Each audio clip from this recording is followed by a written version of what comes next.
ये है हमारा एक केमिकल जो थर्माकोल की गोली डालकर उसमें हम कांच की बना सकते हैं। देखिए एकदम कांच की बन गई पावरफुल गन की मैगजीन। इसमें लगाकर इसको हम शूट कर सकते हैं किसी भी चीज़ को।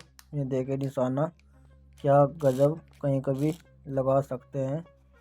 ये एक केमिकल हाइड्रोजन, इसी हाइड्रोजन के साथ ये मैगजीन और गन काम करती है। ये देखें किसी भी जगह पर निशाना लगाया जा सकता है इस गन